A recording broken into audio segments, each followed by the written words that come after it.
Bonjour à toutes et à tous et bienvenue sur Radio Unimix, la radio des étudiants et étudiantes de l'Université de Fribourg. Aujourd'hui, émission un petit peu spéciale puisque on essaye quelque chose, voilà.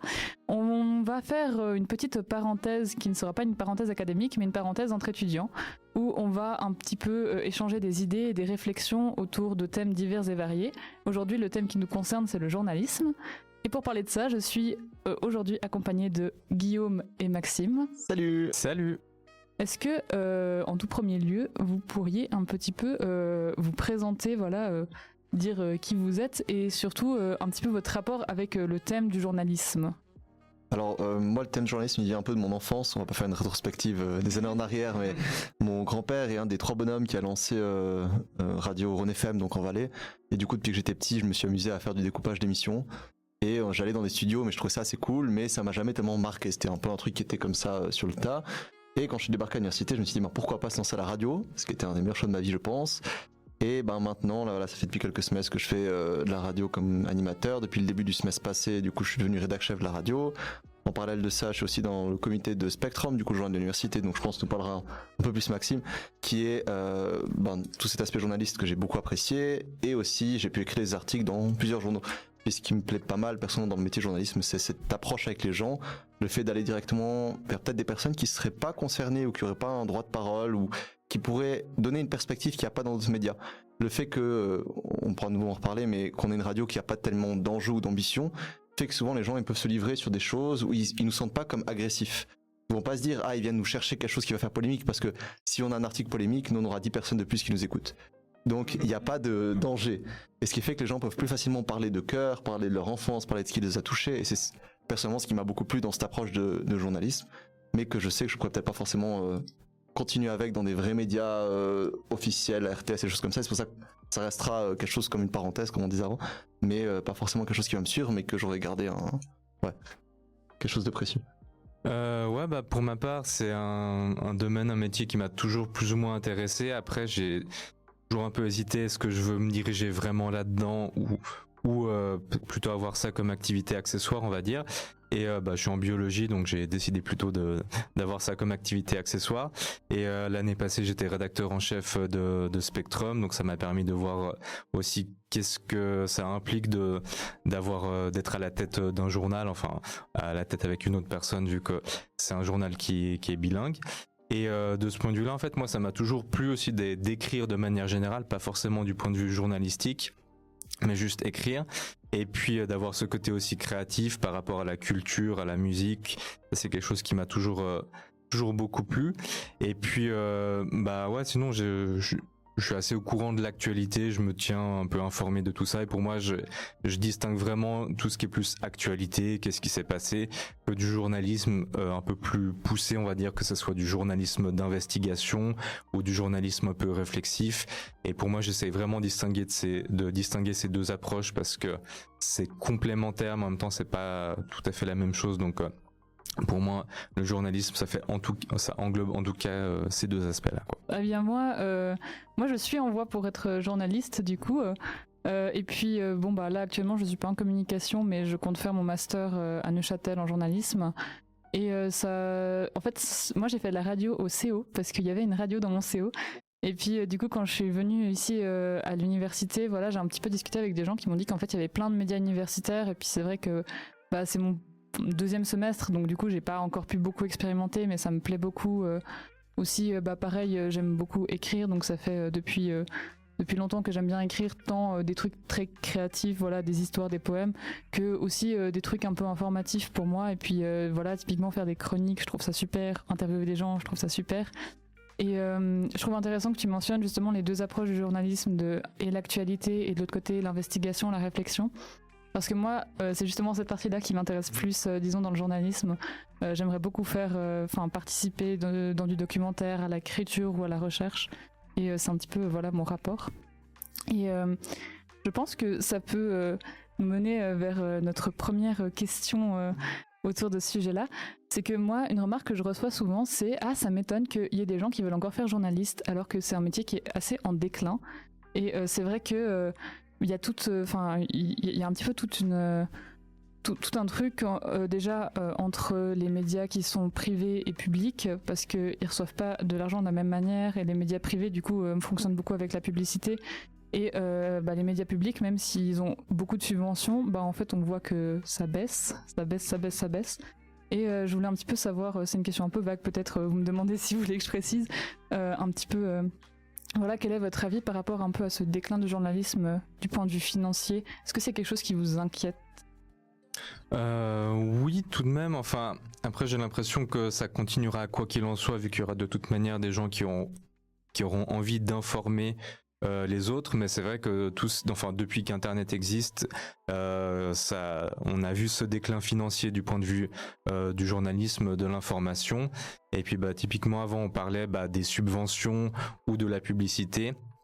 Si je prends le cas de la Suisse, on a pour moi vraiment tout ce qui est plus journalisme qui est financé par des subventions, par Seraf, anciennement Bilag, et donc on a les RTS, après on va avoir les médias régionaux, on va avoir les Mans Bleus, on va avoir Canal Alpha, ce genre de choses, ce qui fait que ce type de médias pour moi est un peu en danger, parce qu'il y a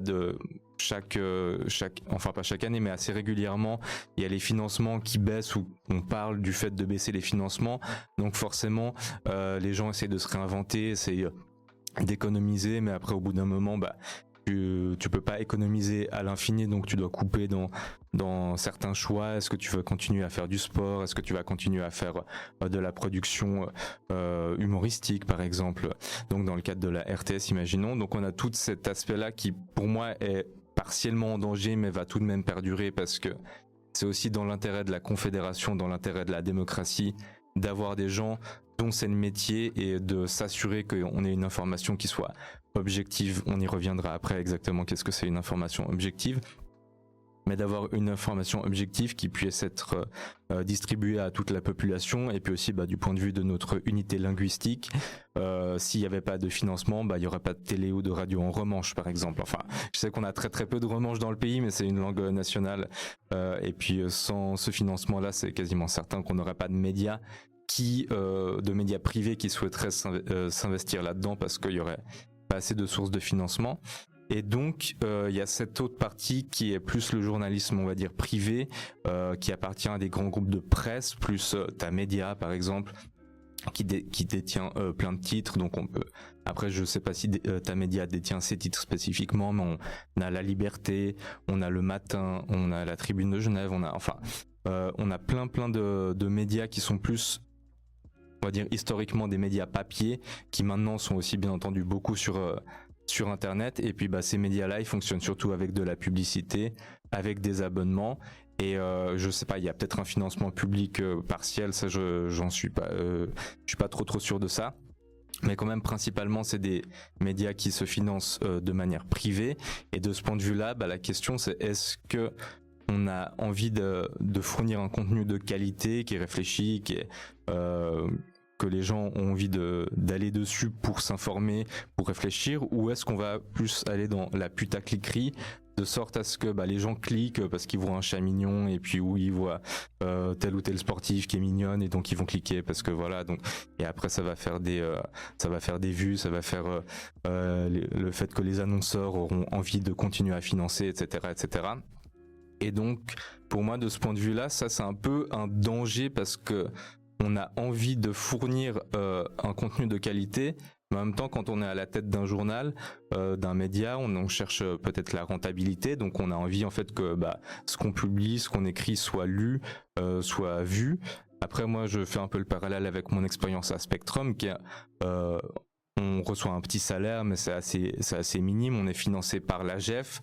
On n'a pas de pression dans le sens de faire du chiffre, un peu comme à Unimix, où c'est pas notre vocation première, on fait ça parce qu'on a envie de le faire, parce que c'est notre passion.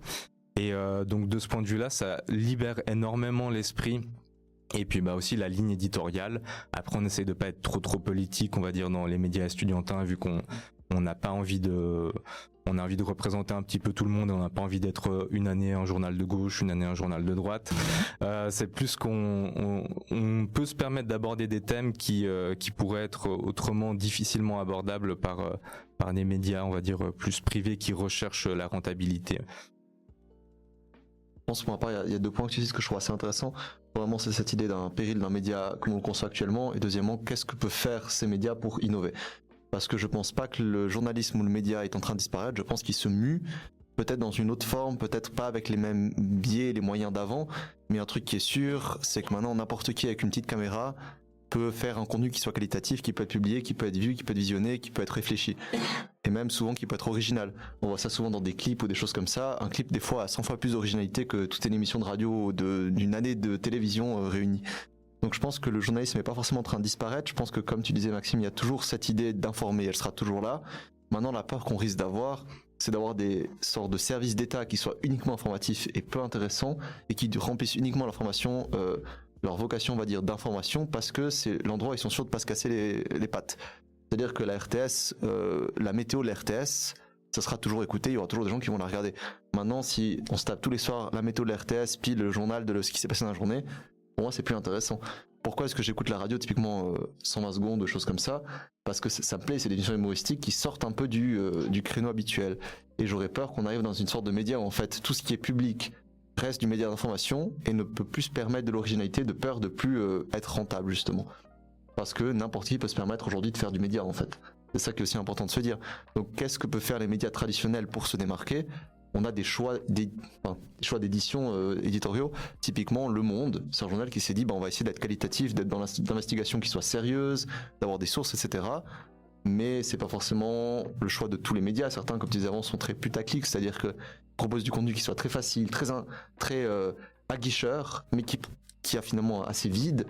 Qu'est-ce qui est intéressant? Qu'est-ce qu'on recherche aussi en tant que consommateur? C'est aussi une question qu'on peut se poser. Pourquoi est-ce qu'on va regarder la télé ou pourquoi est-ce qu'on écoute la radio? C'est aussi une question que je peux vous poser directement maintenant. Qu'est-ce qui vous plaît en fait dans le fait d'écouter de la télé ou de la radio? Déjà, est-ce que vous écoutez la télé? Est-ce que la radio ou est-ce que vous lisez le journal? Alors moi, je lis pas le journal et la radio, j'écoute assez peu. Par contre, la télé, c'est pas non plus quelque chose que je fais extrêmement beaucoup, souvent. Le journal de la RTS, c'est peut-être pas qu'il y a de plus passionnant, mais c'est vrai que ça permet quand même un petit peu d'être à jour. Tu sais, pas d'un coup tu parles avec quelqu'un dans la rue et puis, dans la rue, je pense que c'est pas le genre de sujet qu'on aborde, mais disons avec des camarades de classe ou quoi. Et en fait, t'es pas du tout au courant de ce qui se passe dans le monde. Et enfin, c'est quand même important que ça reste. Et ce qui est bien, c'est que c'est peut-être le truc qui risque de rester, en tout cas, le plus longtemps. Mais c'est vrai que, justement, comme j'ai dit, moi j'aime bien l'investigation, donc souvent ce que je regarde, c'est un petit peu les reportages où ils vont interviewer des gens et puis où les gens peuvent un peu parler aussi d'eux, de leurs ressentis.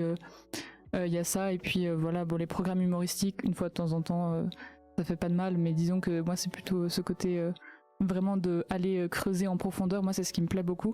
Mais je sais pas si ça passionne énormément de monde en fait, et je sais pas si c'est quelque chose qui va vraiment persister, on va dire.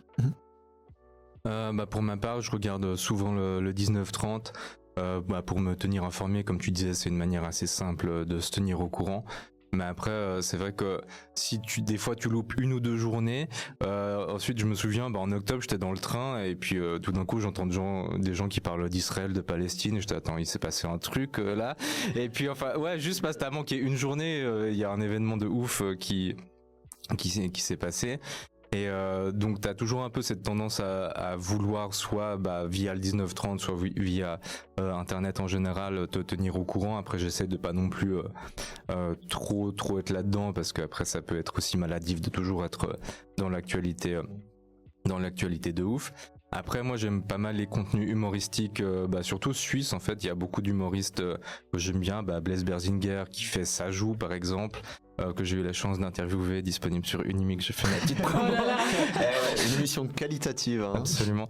Et puis du coup je trouve qu'on a la chance en Suisse d'avoir aussi cette particularité romande de l'humour, donc vu que c'est un petit peu ce que tu as évoqué. Après la radio de manière générale, je dois avouer que je l'écoute pas trop, je suis plus podcast on va dire, ou si je vois on me propose peut-être France Musique, ça c'est quelque chose que j'aime bien écouter, ou France Culture, où il y a parfois des longues émissions sur un artiste qui me plaît bien, ça permet d'un peu le découvrir différemment. Donc c'est un peu les différents aspects que j'ai pour pour la télé et la radio. Après, journal, moi j'aime bien lire le matin en fait, pas forcément, tu sais, les news du jour, mais pendant très longtemps j'ai lu Charlie Hebdo. Et en fait, Charlie Hebdo, on voit surtout l'histoire des dessins, des caricatures, etc. Et en fait, t'as bien entendu ça, mais t'as aussi beaucoup d'articles de fond, d'articles réflexifs qui vont t'offrir des points de vue qui sont un peu différents et puis qui sont un peu moins ancrés dans l'actualité immédiate, ce qui fait que tu peux lire un journal qui est sorti il y a un mois, après ça va quand même être instructif. Après, enfin voilà, t'as des fois des affaires qui ont lieu de manière qui sont assez rapprochés dans le temps, donc c'est peut-être un peu moins pertinent. Mais après t'as aussi la fréquence de l'information. Charlie Hebdo, c'est un hebdomadaire. T'as les journaux qui sont quotidiens, t'as les journaux mensuels, bimensuels qui ont forcément une autre approche dans le traitement de l'information ou de la ligne éditoriale de manière générale. Et donc pour moi c'est aussi quelque chose qui est important dans le choix de ce que je vais regarder ou de ce que je vais lire. Ouais. Justement, c'est intéressant quand tu parles de la consommation de radio, parce que c'est ce qui nous concerne finalement, on va dire, ce qui nous réunit aujourd'hui. Quelle est l'approche traditionnelle de la radio en fait à l'époque, ou même on le voit, c'était pas forcément comme aujourd'hui, on va écouter ça de manière solitaire sur son attel. Donc c'est souvent l'idée de la radio, c'est un peu ce qu'on appelle une écoute obligatoire, c'est-à-dire que vous prenez votre voiture, vous avez la radio dedans, ça vous fait une compagnie, ça vous fait quelque chose à écouter pendant le trajet. Et donc, vous les auditeurs, à l'époque, déjà, quand il n'y avait pas beaucoup de choix d'émissions, tu restes un peu sur ce que tu écoutes dans ta voiture. Et j'ai eu un cours, justement, le semestre passé avec Madame Sophie Jossy sur la radio et la littérature, etc. On avait évoqué ce point assez intéressant qui dit que, finalement, la radio, est-ce que c'est pas devenu un média, d'une certaine manière, un peu d'une certaine élite? Parce que ça signifie avoir une voiture, ça signifie se rendre à son travail en voiture, avoir le temps d'écouter la radio. Et elle mettait en avant le fait que maintenant, le contenu radiophonique, il est écouté sur Natel, en podcast, il est écouté Spotify, SoundCloud, toutes ces plateformes, parce que ça coûte rien en fait. On a notre Natel, on l'écoute, on peut le faire plus tard, on n'a pas besoin de suivre cette émission. Et il n'y a plus forcément cet engouement de se dire « Purée, c'est 19h30, faut vite que j'aille allumer mon poste radio pour écouter telle émission. » Parce que c'est ce qu'on voyait beaucoup avant, les gens se disaient « C'est 19h, je vais faire ma cuisine, donc j'allume la radio et l'émission de tel bonhomme. » On peut voir des fois maintenant sur certaines chaînes de télé. Et vu que tout est disponible en rediffusion, que ce soit les chaînes de télé, la radio sur Spotify, France Culture, la même chose. C'est une radio, elle est connue plus pour ses podcasts qui sont les émissions retransmises de la radio. Et moi j'ai écouté plein de fois les émissions de France Culture, mais je l'ai jamais écouté en direct. Et du coup, peut-être, je sais pas si c'est une question qui était prévue dans ton fil rouge, mais une question que j'aimerais poser, c'est qu'est-ce que ça devient finalement la typicité de la radio? C'est-à-dire le cinéma, on sait que c'est la mise en scène, chaque art, chaque approche a un peu ce qui fait sa typicité, qui peut dire que c'est pas seulement un autre truc.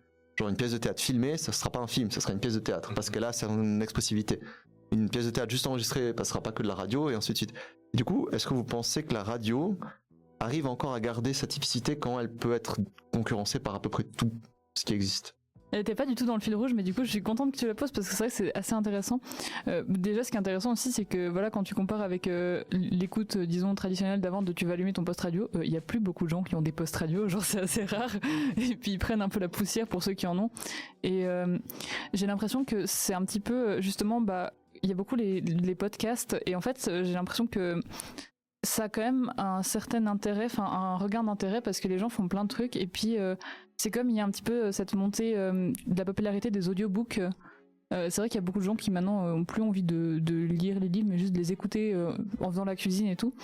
Et je pense que du coup, en fait, la radio s'est peut-être un peu réinventée en ce sens que elle se rapproche de plus en plus, disons, des podcasts ou alors du contenu humoristique. Il y a aussi plein d'émissions radio un peu humoristiques, mais je pense pas qu'elle est forcément en voie de perte, parce que justement ce côté de on écoute un truc pendant qu'on en fait un autre, j'ai l'impression que c'est assez, enfin il y a beaucoup de gens qui se reconnaissent là-dedans.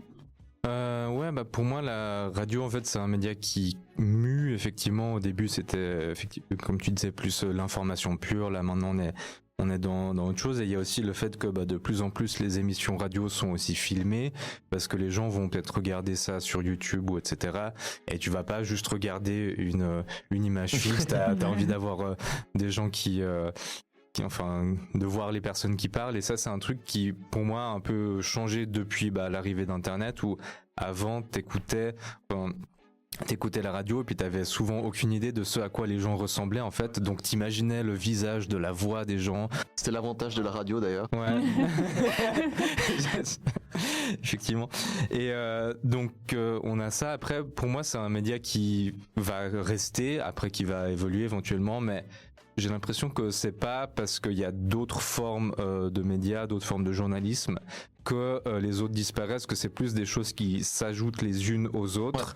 Et c'est comme si je fais un parallèle avec la télé maintenant, enfin il y a Netflix, Amazon+, etc. Enfin tout plein de services de streaming à la demande, ce qui fait que la télé, on a cru un petit instant qu'elle allait disparaître. Au final, elle est toujours là, et toutes ces plateformes là en fait ont tendance à presque devenir la télé, parce qu'il y a tellement de plateformes de streaming différents, tellement d'abonnements que tu peux avoir, qu'en fait au début quand t'avais juste Netflix, t'étais là je paye Netflix et puis voilà, et maintenant t'en as une dizaine, une quinzaine ou même beaucoup plus probablement.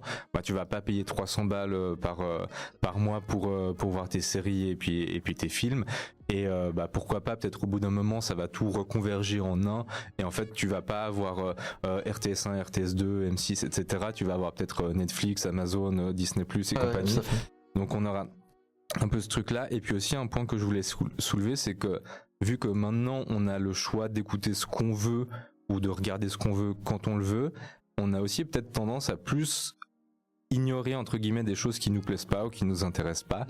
Et je vais faire un peu le lien avec la question suivante, qui était la question de l'objectivité dans le journalisme, mais aussi du complotisme, des fake news. On a tendance à s'enfermer dans sa bulle. Est-ce que tu parlais de bulle d'élitisme de la radio, après on peut avoir la bulle de fake news, la fachosphère, la gauchosphère, peu importe, et que en fait il y a les points de vue qui ont tendance à s'uniformiser dans une direction, et que les gens vont écouter le même point de vue, et il y a de moins en moins, enfin c'est mon impression, une diversité de points de vue qui arrive à tout le monde. En fait la diversité elle est là, mais chaque personne va prendre un coin de cette diversité, et puis le reste va pas forcément l'écouter, quoi. Et je pense que c'est aussi intéressant, ça va nous permettre justement de faire le pont avec la suite de la discussion. Mais tu parlais d'internet, de YouTube, mais il y a aussi un réseau social qui a tout cassé, c'est TikTok, et ses alternatives sur les autres plateformes, les réels sur Insta, les shorts sur... Ouais, il a modifié toutes les manières de créer du contenu sur les plateformes déjà existantes, ce qui est quand même assez impressionnant. Et puis justement, on voit beaucoup, il y a des radios, je sais que moi je vois parfois passer France Intel qui d'un coup enregistre en vertical une petite partie de leur émission, un podcast assez court, et qu'ils passent. Et puis sur la radio, il y a aussi de plus en plus de gens, c'est même pas forcément des radios, juste des gens qui ont un micro, des casques, et qui s'enregistrent en train de parler de trucs comme ça. Mais en fait ces algorithmes là de TikTok, réel, tout ça machin, c'est vrai que ça renforce encore plus que juste le fait qu'on peut choisir ce qu'on regarde. Ça renforce encore plus le côté de tu vois qu'une seule opinion, parce que l'algorithme il fonctionne comme ça, c'est-à-dire que tu vois une vidéo de chat, tu la likes, tu la commentes, tu vas voir une autre vidéo de chat, et après ça va... Le principe est très simple, il regarde ce que t'aimes, ce que tu consommes, il se dit on va lui offrir plus. On regarde, il offre plus. Et d'ailleurs là-dessus, un reportage que je vous conseille vraiment de voir, sûrement que vous avez peut-être déjà vu, s'appelle Derrière nos écrans de fumée. Je sais pas si ça vous dit quelque chose, mais c'était déjà il y a quelques années de ça, et il était très visionnaire, et il parlait en fait de comment l'algorithme fonctionne, ce que c'est en train de créer en fait. Et il mettait ça en parallèle, si je dis pas de bêtises, avec les élections américaines, fameuses élections américaines de Trump, où il disait justement c'est intéressant de voir parce que ça crée, donc Hillary Clinton, Trump, pardon, c'était pas seulement un, et qui montrait comment est-ce que chaque camp arrivait en fait à se construire un récit. C'est-à-dire qu'il n'y avait plus seulement une opposition un récit national qui est divisé selon certains points, genre cet événement était plus important que l'autre, c'est pas ça. Il y avait cet événement qui racontait de deux manières. Ce qui est catastrophique du point de vue d'une cohésion nationale, qui est catastrophique du point de vue d'un ressenti citoyen, mais je trouvais ça très intéressant parce qu'en fait ça se base sur l'algorithme, ça se base sur une consommation, et c'est ce que vous citiez les deux, c'est-à-dire qu'en fait si je consomme quelque chose, forcément on va me proposer la même chose, et la question qui se pose là-dedans, c'est la diversité, elle est là, mais comment est-ce qu'on fait pour l'atteindre? Parce que c'est pas forcément facile d'aller trouver un contenu qui est pas celui qui nous est proposé de base en fait.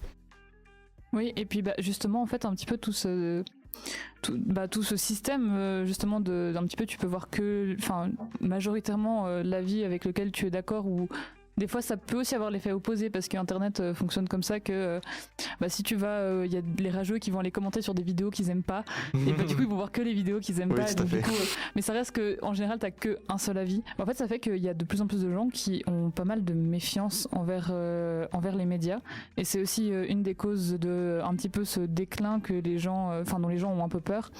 C'est qu'il y a de plus en plus de monde qui se méfie des médias, tant les médias classiques que les réseaux sociaux, c'est encore toute une autre histoire. Et d'un côté, ça peut être compréhensible de certains points de vue, justement, on a parlé plutôt des contenus plus tactiques et tout, mais ça part vraiment sur du complotisme en fait. Je trouvais ça assez intéressant à la RTS quand on veut faire stagiaire transmédia parce qu'ils ont toute une formation. J'avais essayé, ils m'ont un peu recalé, mais voilà. Mais du coup, j'ai pu voir, en fait, ils font un petit peu un exercice où tu réponds à 10 questions de rédaction. Ça peut être des trucs un petit peu, c'est juste pour voir un peu, disons, tes skills de base. Pour savoir s'ils veulent te prendre, vu qu'il y a beaucoup de gens qui postulent parce que c'est la RTS. Et puis ça peut être des trucs un peu variés, genre trouver un titre pour une brève, etc. Il y avait une question que je trouvais assez intéressante qu'il fallait développer, c'était de plus en plus de gens se méfient des médias. Qu'est-ce que vous proposez comme un peu plan d'action? Qu'est-ce que vous pensez qu'on peut faire pour lutter contre ça? Et je pense que je peux reprendre cette question telle quelle parce que je l'ai trouvée vraiment très intéressante. Ça dépend en fait de nous, on a vu qu'il y a plusieurs approches du journalisme, ce que c'est ton sujet. C'est-à-dire que typiquement, le journalisme d'actualité, il est très problématique parce que c'est le réel, c'est ce qui vient de se passer, c'est ce qui vient d'arriver, et souvent il est sujet à l'erreur. Typiquement, je peux prendre l'exemple de BFM TV qui est assez célèbre pour la mauvaise qualité de son contenu. On peut quand même faire remarquer que c'est un contenu en direct pur. C'est-à-dire qu'en fait, le matin, ils ont 3 lignes éditoriales pour la journée, et tout le reste, ça sera de l'information continue qui va arriver. Et donc forcément, ils entendent attentat en Allemagne, c'est un cas qui est assez célèbre, il y a un attentat en Allemagne d'un bonhomme, ils ont dit « Ah, il était bourré au moment des faits, je sais pas, etc. » Finalement, c'est un accident de voiture.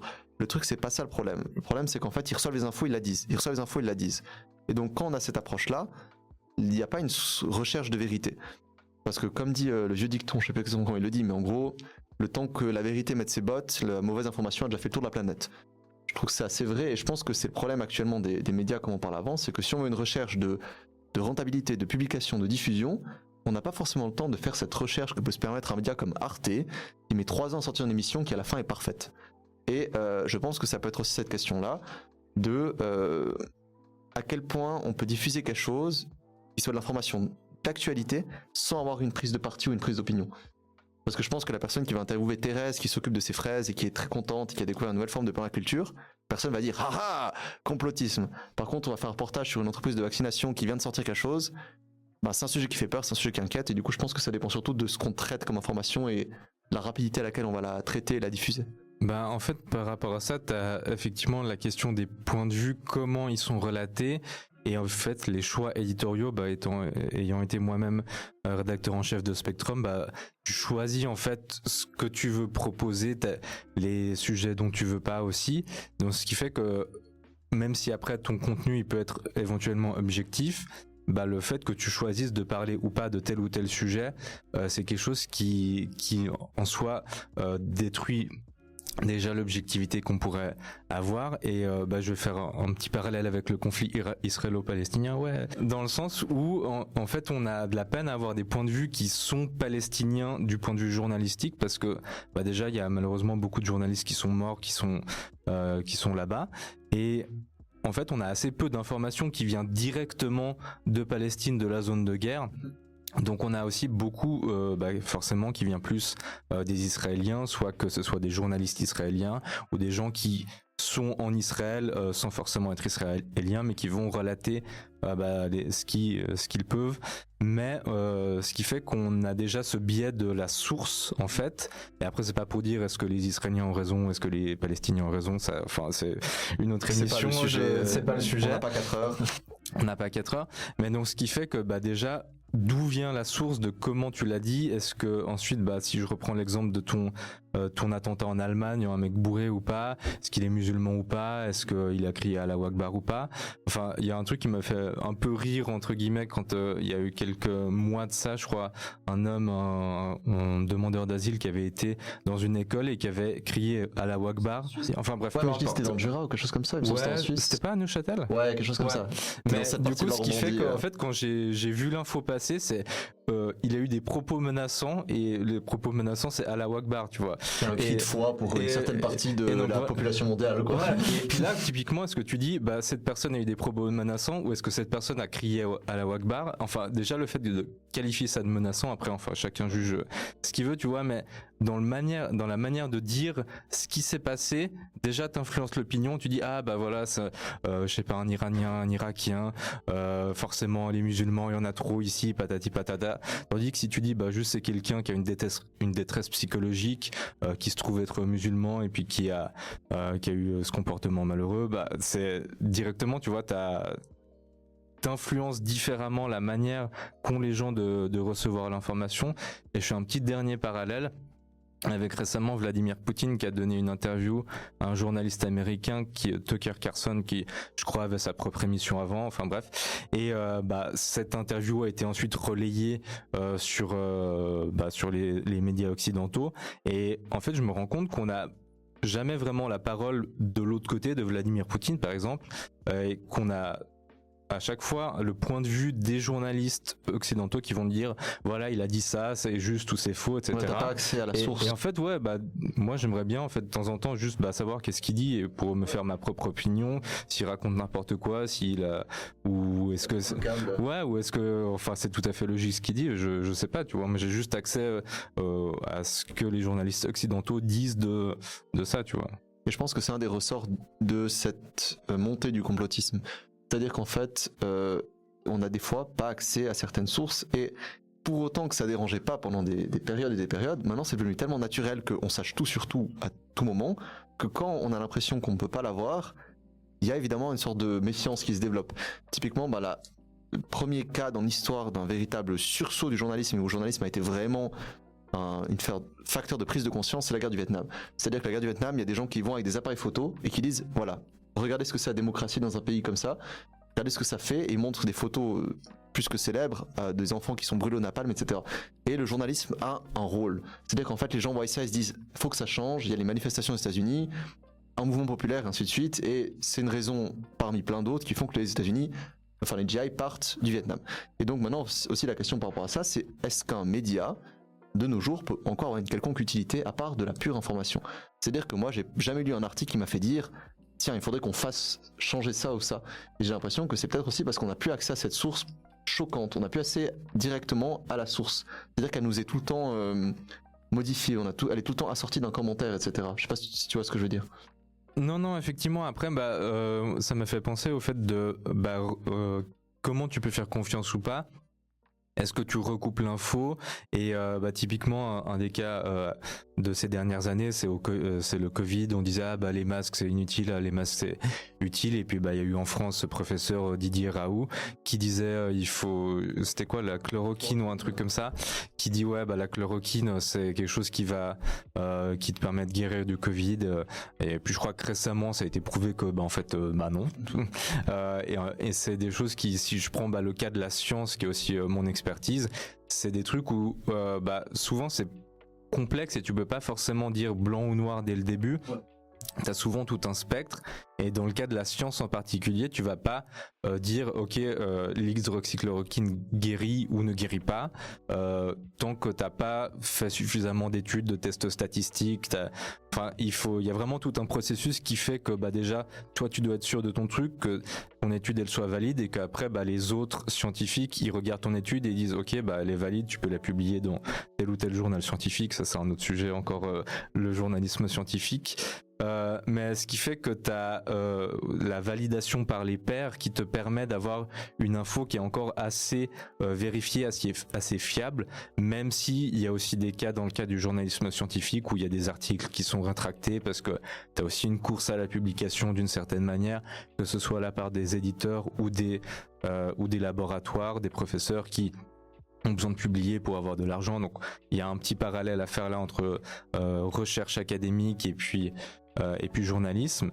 Et où est-ce que je voulais en venir avec tout ça? Oui, non, comment dire, le fait d'avoir un peu toute cette information qui t'est donnée par des gens qui sont plus ou moins compétents ou pas, qui vont te remettre ou pas les informations, l'histoire dans son contexte. Ça fait qu'en fait tu sais effectivement plus forcément vers qui te tourner, vers qui tu vas avoir confiance, enfin en qui pardon tu vas avoir confiance. Et puis par rapport à ça, ouais, la diversité des points de vue c'est quelque chose qui est bénéfique, mais après voilà, il y a tellement de choix que est-ce que tu fais confiance à l'RTS, tu fais confiance aux gens sur X, ou tu fais confiance enfin X le média hein. Ouais. Twitter donc Après aussi un truc que je trouve assez intéressant, c'est que j'ai l'impression que justement il n'y a pas vraiment et justement quand on parlait, tu as mentionné le cas du Covid, c'est un bon exemple de en fait on n'en savait pas grand chose parce que c'était nouveau, donc on publiait un petit peu des hypothèses, mais j'ai l'impression que on n'insistait pas assez. Parce que moi, je sais qu'au début du Covid, en tout cas, je regardais beaucoup la télé parce que, en fait, ça fascinait. Enfin, c'était c'est très effrayant. Donc, voilà. C'était très rapide. Et je regarde beaucoup moins maintenant, mais voilà. On présentait vraiment ça comme des faits, alors que en soi, c'était des hypothèses. Et puis, j'ai l'impression qu'il n'y a pas toujours énormément de nuances. Et je sais pas aussi si les gens reçoivent encore en fait la nuance de oui. Enfin, typiquement aussi le conflit israélo-palestinien, c'est un bon exemple de ça. T'es pro-Israël, pro-Palestine, et puis trouver, chacun a sa position, mais trouver un média qui va te donner des choses de manière un peu nuancée, j'ai l'impression un peu compliqué. Je sais pas si c'est qu'une impression que j'ai moi, que en fait c'est un peu genre noir ou blanc, mais même dans les médias et même dans ce que les gens reçoivent et ce que les gens ont envie de recevoir en fait. Disons que je pense qu'il y a une facilité de compréhension à se dire qu'il y a un camp qui est là et un camp qui est l'autre, tu vois, et qu'il faut juste choisir ton camp. Je pense que ce modèle binaire, il est assez facile à appréhender et puis il est facile à comprendre dans un média et à l'expliquer. Pour autant, se forger sa propre opinion, c'est très difficile parce qu'en fait, il suffit que tu remettes en cause certaines actions qui ont été perpétrées par le peuple palestinien à tel moment, t'es forcément pro-israélite, ou l'inverse, si tu remets en cause ce qui s'est passé à Gaza 7 jours, etc., paf, t'es de l'autre camp. Et donc je pense qu'il y a aussi cette idée-là que le journalisme actuel a de la peine à avoir un avis qui soit objectif sans être taxé d'être entre guillemets dans l'autre camp. Et souvent quand c'est des informations qui peuvent être stressantes ou qui ont trait à l'actualité qui est un peu brûlante, comme on dit, comme le Covid, il publie beaucoup sans forcément, comme une sorte de biais de racinération, un petit peu de calmer les gens. J'ai pas l'impression qu'on puisse vraiment essayer de trouver une zone grise entre les camps. Mais après, j'ai l'impression qu'il y a aussi beaucoup de gens qui ont pas, tu parlais des rageux sur internet avant, en fait des gens qui ont soit envie de comprendre mal ou comprendre de travers, par volonté ou disons par idiotie, imaginons, où en fait tu vas dire quelque chose et voilà, ça c'est la parole que tu as dite, et après les gens vont le comprendre de leur point de vue et te donner des propos que t'as pas tenus. Et de ce point de vue-là, c'est assez problématique dans le sens où, si on reprend le fameux exemple du conflit israélo-palestinien, si tu vas dire que t'es pas d'accord avec le fait que Israël bombarde la Palestine, donc t'es antisémite, donc t'appelles le génocide des Juifs, donc la Shoah c'est bien, etc. Alors que t'as juste dit bombardez pas la Palestine, tu vois. Et donc ça, t'as déjà ce fait que les gens vont te donner des propos que t'as pas forcément tenu, donc les gens vont avoir tendance à être un peu plus lisses, à offrir un peu moins de nuances peut-être, parce que la nuance est peut-être plus compliquée à comprendre, ou est-ce que les gens ont juste moins envie de comprendre, ou peut-être qu'elle est compliquée à expliquer aussi. Et la nuance pourtant elle est assez fondamentale aussi dans le cadre de la démocratie suisse où on a souvent le droit de voter. Il y a souvent des petits détails de nuances, des mots dans les textes de loi, ou comment tu présentes l'information. Pareil, t'as toujours un côté pour, un côté contre, et après là t'as aussi de la peine à te faire ton propre avis, dans le sens où t'as un camp qui va dire l'AVS oui on peut le financer, t'as l'autre camp qui dit non l'AVS on peut pas le financer. Après qui est-ce que tu crois la droite parce que t'es de droite, tu crois la gauche parce que t'es de gauche, ou est-ce qu'il y a une des deux paroles qui est vraie? Justement, par rapport à ce que tu dis sur le fait est-ce qu'on peut dire les choses ou pas, est-ce qu'on peut avoir une opinion qui soit pas trop nuancée, etc. Je pense à un cas radiophonique assez intéressant. Guillaume Meurice, l'humoriste, qui avait fait une blague qui a été qualifiée d'osée, d'horrible, etc. Alors que finalement finalement, de un, c'est marrant, et de deux, c'est bateau par rapport à tout ce que tu peux entendre et surtout ce qui se passe. Et en fait, d'un coup, alors que c'est vraiment une émission humoristique où il fait des blagues tout le temps, etc., il y a eu une crise à la on peut pas dire ça. Et c'est quelque chose que je trouve incroyable en fait, c'est que c'est un humoriste qui fait des blagues tout le temps qui sont bien plus choquantes que ça, il y a des sujets bien plus horribles qui se passent, et j'ai de la peine à comprendre finalement où est-ce qu'elle est l'objectivité de la radio, tu vois. À quel moment est-ce qu'on doit s'interdire le sujet. Nous on n'a pas vraiment ce problème-là vu qu'on est une radio universitaire, on peut, tant que notre contenu est du moins qualitatif et a un intérêt, on peut parler un peu de tout. On a pu citer des mots aujourd'hui qu'on n'aurait pas pu citer dans une autre radio, tu vois. Et donc j'ai la peine à comprendre par rapport à ce déclin des médias, à quel point est-ce que la radio traditionnelle peut continuer à être innovante sans ça. Je switch un petit peu la conversation, mais on reste toujours dans le même sujet. C'est vrai qu'on a beaucoup questionné l'objectivité dans les médias. Est-ce qu'ils sont objectifs? Est-ce qu'ils peuvent être objectifs? Finalement, on est humains. Enfin, les journalistes sont des humains, donc déjà, enfin pour le moment en tout cas. Mais du coup, ça fait que si j'ai une information, enfin voilà, que je sais pas, je dois traiter une actualité qui me choque, je vais essayer de m'effacer le plus possible, mais peut-être que je vais y mettre quand même un petit peu mon avis, ou même justement, on parlait du choix des mots dans les articles comme ça. Comment est-ce qu'on pourrait qualifier une information d'objective? Est-ce que ça existe en journalisme, une information objective? Personnellement, je pense pas. Comme j'expliquais un peu plus tôt, le fait de choisir déjà les sujets que tu traites, les sujets que tu traites pas, ça c'est déjà une chose qui va à l'encontre de l'objectivité. Ensuite, t'as la manière dont tu présentes les choses, et tu peux te targuer d'être objectif, mais en vrai, j'ai l'impression que c'est pas 100% possible, et que les journalistes qui disent oui on est objectif, ils ont un peu cette aura de journalistes professionnels, et que les autres qui vont avoir un avis, c'est pas des journalistes professionnels, c'est des chroniqueurs, des gens qui ont une opinion, mais c'est pas des journalistes tels quels. Et pour moi, ça c'est un peu problématique. C'est un peu comme le fait d'être apolitique. Est-ce que du coup, être apolitique, c'est vraiment genre t'as zéro politique, ou est-ce que ça sert un camp ou l'autre en fait, que tu prennes pas parti? Et de ce point de vue-là, j'avais bien envie de citer un média qui est sur internet qui s'appelle Monsieur Mondialisation, que j'aime beaucoup, qui est un média engagé à tendance humaniste, et qui a justement tendance à dire oui, nous on revendique le fait que nous ne sommes pas objectifs parce qu'on ne croit pas en l'objectivité, et donc on vous présente notre contenu avec un point de vue qui est assumé, et après prenez-le pas si vous voulez, tu vois.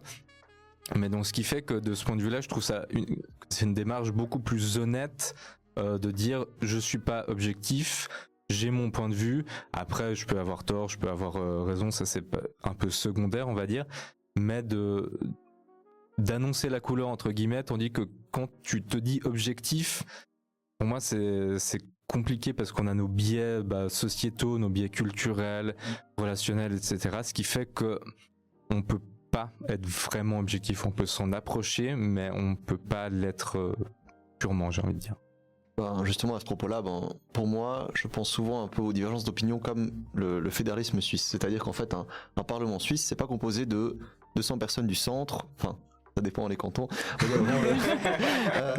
dans le sens du centre politique, pardon. Typiquement, c'est un cumul, une addition, soustraction de gauche, de droite, d'extrême gauche, d'extrême droite, d'écolos, de libéraux, de plein de choses, et au final, on a une voix qui est la voix du peuple suisse. Et c'est ça que je trouve intéressant. Et typiquement, moi, lire 10 médias qui seraient apolitiques ou qui n'auraient pas d'avis, pour moi, ça n'a aucun sens. Parce que, comme tu dis, tout est politique, tout a un sens politique. Rien que la manière de présenter, qui c'est qui le présente, dans quel ton c'est fait, la manière dont tu dis les choses, tu montres les choses. Maintenant, ce qui est intéressant de se dire, c'est est-ce que tu as envie de créer ta propre opinion en prenant des choses qui se disent apolitiques? Est-ce que tu as envie de créer une opinion qui soit neutre en prenant des choses de tous bords et te créant ta propre opinion? Et je pense que pour moi, une information objective, c'est une information qui est créée en rassemblant les informations de tous bords. Parce que vu que l'information n'est pas objective concrètement, le seul moyen d'en obtenir une qui soit à peu près proche de ce qui se passe, c'est de prendre tous les points de vue qu'il y a dessus, un peu comme du cubisme, et au final on arrive à peut-être ce qui est vraiment représenté. Il y avait cette question que j'ai mentionnée tout à l'heure de est-ce qu'il y aurait des solutions pour que les gens se méfient moins? Juste en fait, justement d'avoir une démarche qui est très très assumée de bonjour, nous sommes un média de gauche et du coup on reflète majoritairement des avis de gauche ou enfin comme ça. C'est peut-être une solution, point d'interrogation à suivre.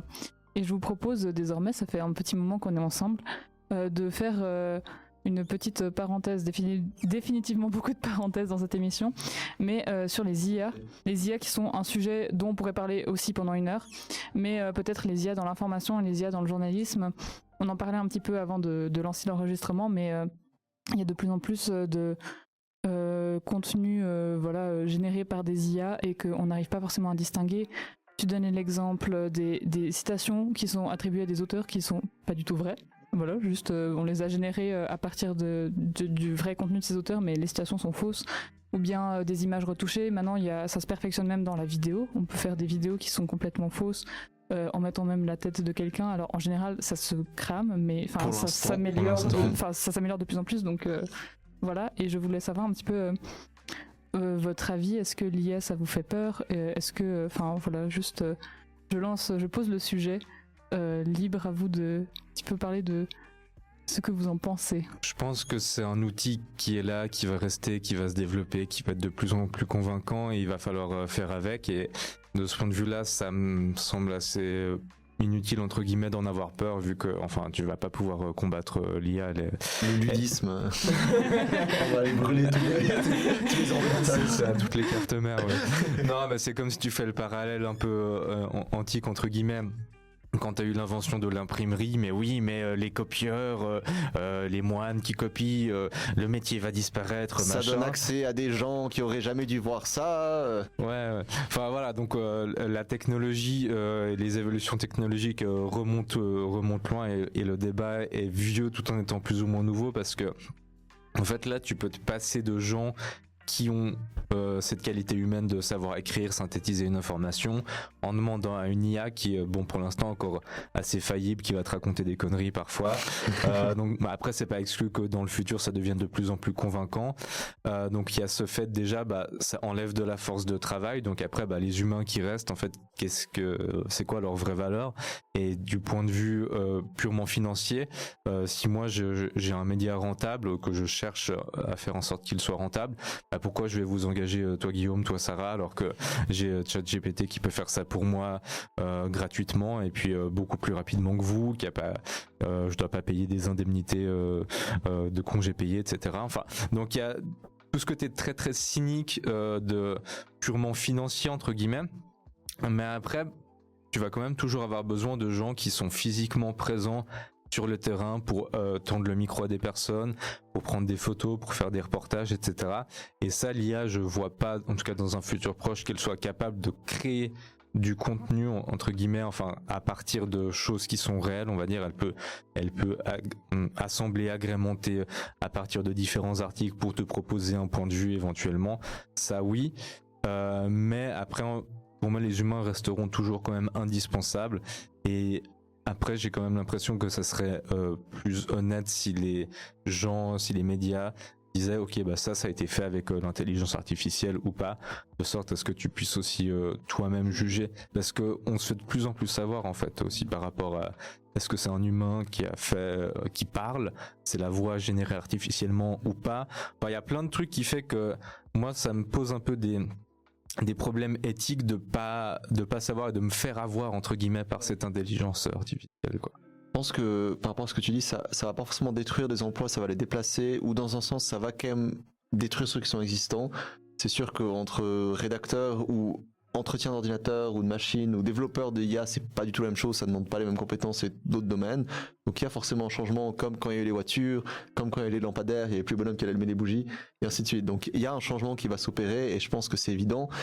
Pour autant, tout ce qui est de la création, je pense pas que l'IA soit compétente et je pense pas qu'elle le sera, parce qu'elle s'inspire toujours de modèles qui sont existants, elle s'inspire toujours de choses qui ont été faites.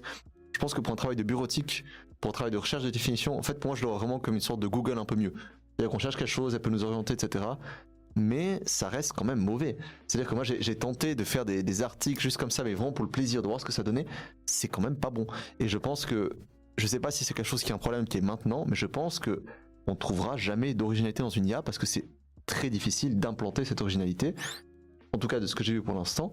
Et c'est ce que je recherche. C'est-à-dire que moi, pour me taper le 30e texte générique, je vais aller regarder les sitcoms des années 80. Je vais pas commencer à regarder des choses fraîches, etc. Et je pense que l'IA, pour l'instant, et j'espère pour longtemps, n'est pas capable de me fournir quelque chose qui soit original et intéressant. Ouais. Après, moi, je pense aussi à une inquiétude. C'est vrai que cette inquiétude-là de est-ce qu'on va se faire remplacer, est-ce que l'IA va devenir meilleure que nous, c'est une inquiétude qui est latente, mais c'est un peu un débat qu'il y a dans tous les domaines, aussi dans le domaine artistique. Justement, on parlait de la création. On apprend un peu aussi à travailler avec. Moi, j'ai une amie qui étudie l'illustration, qui est en bachelor en illustration. Ils ont eu récemment un workshop où ils devaient travailler avec des IA. Pour générer des choses, et puis en fait on se rend compte que c'est plus un outil qu'autre chose. Et je pense peut-être une autre inquiétude et qui est peut-être plus inquiétante si je peux le formuler comme ça, c'est les fake news, parce que c'est un problème qui date de avant les IA, ça il y a pas photo, mais c'est vrai que si on génère un contenu qui est complètement faux ou qui est juste un peu erroné parce que l'IA elle est pas toujours très très douée, et que dans les médias, justement plutôt les quotidiens qui doivent prendre l'information très très très très vite, on tombe là-dessus, on partage une fausse information, c'est vite problématique. Et je sais pas si vous pensez que l'IA ça peut encore plus amplifier et accélérer ces fake news, que ce soit volontaire ou pas.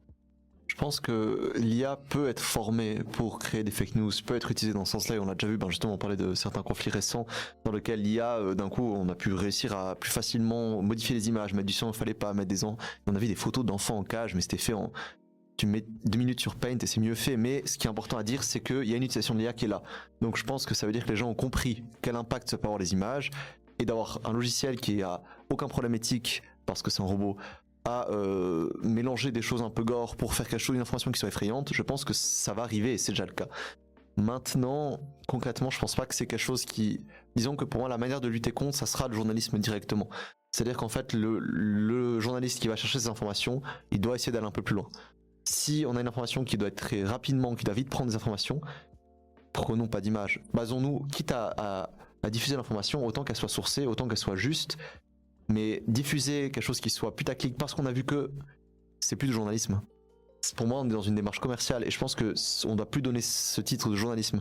Les contenus que vous avez sur votre Natel tous les jours, vous avez l'onglet découverte, la joueuse de tennis, et mettre une photo ultra bonne d'une joueuse qu'on n'a jamais vue, elle vient de gagner quelque chose, ou regardez ce qu'elle a trouvé dans ce diamant, ou en plongeant, elle ne pensait pas trouver cette grotte de 8 milliards de mètres. Il y a un moment, c'est plus du journalisme. C'est du contenu qui est fait comme ça, et je pense que c'est aussi ça qu'il faut mettre la barre, c'est que le vrai journalisme, je sais que c'est un peu élitiste de dire ça, mais je pense qu'il aura toujours cette recherche des sources, cette recherche d'une information qui est intéressante, et du coup normalement on ne devrait pas satisfaire d'une photo en 4 pixels générée par une IA. Par rapport aux fake news, en fait, il y a eu depuis, je crois à peu près plus ou moins le Covid, ces instituts ou ces journalistes qui vont te vérifier si une news elle est véritablement vraie ou pas, et donc tu vas avoir un petit badge. Et typiquement, c'est un truc qui a eu lieu sur Facebook, où je crois que c'est des journalistes de Libération qui vont te dire, ok, voilà, cet article il a été vérifié, c'est quelque chose de vraiment vrai. Ok, mais dans ce cas-là, comment moi je vérifie le fait que les journalistes de Libération ils me racontent pas des conneries, tu vois. Donc il y a déjà ça, et ça rejoint un peu la méfiance de base dont on parlait, que les gens ont envers le journalisme et puis l'objectivité, et que en fait même ces badges là sont un peu une question de te dire ok, ça a été validé, mais par qui. Et puis des fois si je reprends l'exemple de Monsieur Mondialisation, qui des fois va qui est aussi un média d'investigation, qui va te sortir des trucs et qui sont pas vérifiés parce que l'algorithme il veut pas, tu vois. Et que après, pour que ça soit vérifié vraiment par un être humain, ok, mais comment tu demandes logistiquement tu demandes ça à l'être humain, c'est quelque chose qui est assez compliqué. Et il y a un autre point que je voulais dire, c'était quoi la dernière chose que tu avais dit? Le fait qu'il y a il y a une différence qu'on doit faire quand même entre le journaliste traditionnel qui est là pour communiquer l'information qui est véritable, et celui qui voit juste une manière d'engranger facilement du revenu. Oui, voilà, maintenant ça me revient. C'était que, en fait, là, ça fait presque une heure qu'on discute un peu du journalisme, et c'est une discussion presque, enfin pas presque, on pourrait dire que c'est potentiellement une discussion élitiste. Tu posais cette question par rapport à la radio au tout début, et en fait, combien de gens vont se poser ces questions, et versus combien de gens en ont rien à foutre, et vont juste voir leur fil TikTok ou quoi que ce soit d'autre. Et en fait, est-ce que c'est une discussion qui concerne le monde entier, ou est-ce que c'est une discussion qui concerne seulement les gens qui ont envie de s'intéresser à ça, en fait? Une question ouverte.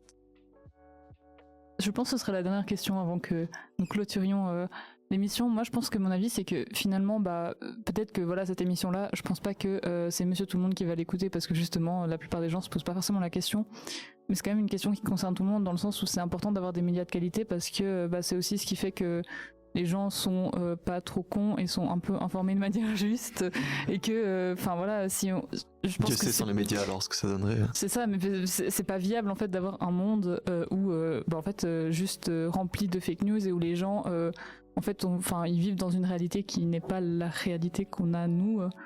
Donc je pense que c'est quand même une question assez importante. Je sais pas si Guillaume tu veux compléter. Non, je pense que ce que tu dis est très juste. Je pense que c'est en soi, ça devrait pas nous poser problème. On se dit, si la personne à côté, elle pense que c'était un attentat plutôt que juste une personne qui a crié un mot religieux dans une école, est-ce que c'est un vrai problème ? Oui, parce que ces personnes vont se créer une opinion, vont avoir un point de vue politique, vont avoir une manière d'agir dans la vie qui peut avoir une influence. Typiquement, une question qu'on n'a pas abordée ce soir, mais qui est quand même cruciale, les enjeux climatiques dans les médias. Typiquement, si une personne à côté de vous a lu un média, typiquement par exemple le média de droite qui sont climato-sceptiques, ils vont pouvoir changer leur manière de consommer ou du coup ne pas la changer pour rester ancrés dans leur croyance qui est développée par ces médias ou le contenu qu'ils consomment.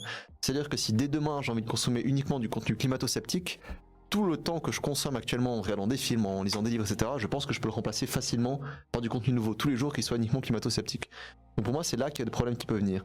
C'est-à-dire qu'en fait si ma voisine Cindy ou mon copain Gérard, tu vois, qui est le vieux paysan du coin, il sait pas s'informer de sujets qui arrivent dans l'histoire politique, ou il sait pas si le conflit israélo-palestinien, c'est plus eux ou eux les méchants qui doit dire que c'est pas bien au bar du coin, ça me pose pas problème. Par contre, quand c'est dans des enjeux dans lesquels tout le monde peut avoir une influence et qui sont assez globaux comme le climat, je trouve assez crucial qu'en fait le monde puisse avoir accès à des informations véritables. Typiquement, la plupart des gens ne comprennent pas ce que ça implique un enjeu climatique. Et je trouve que c'est là que l'information du journal, elle doit être intéressante, elle doit être importante et elle doit être qualitative. Parce que si je viens avec des sources un peu brouillées, où j'ai l'air de vouloir être de nouveau complotiste, etc., on aura de la peine à faire changer les choses pour un sujet autant important. Pour moi, c'est assez compliqué parce que déjà, faut distinguer. Enfin, je vais essayer de pas trop épiloguer trop longuement, mais déjà, t'as le fait de est-ce qu'on est dans une démocratie, est-ce qu'on a une liberté de la presse, ce qui est quand même le cas en Suisse, en Europe de manière générale. Donc ça, c'est une chance qu'il faut souligner, dont il faut se rendre compte. Et en fait, après, la question qui rejoint un peu ce que tu viens de dire, Guillaume, c'est par rapport au pouvoir. En fait, ok, l'information. Est-ce que l'information c'est le pouvoir? Ou pas, et après est-ce que les gens qui décident dans nos démocraties sont suffisamment bien informés ou ont intérêt ou ont envie de comprendre les informations qui leur sont transmises.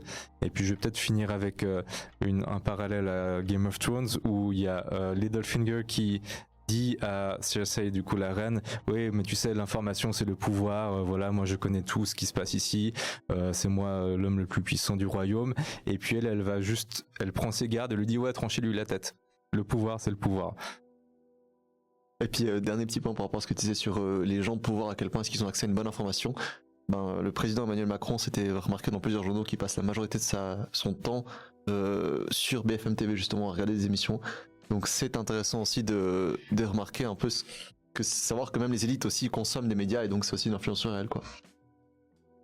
Et donc je vous remercie déjà beaucoup d'avoir eu cette discussion avec moi, d'avoir pris de votre temps et de m'avoir fait confiance pour ce format-là d'émission. Merci à toi. Je sais pas trop où on est parti, mais c'était très très bonne idée en tout cas.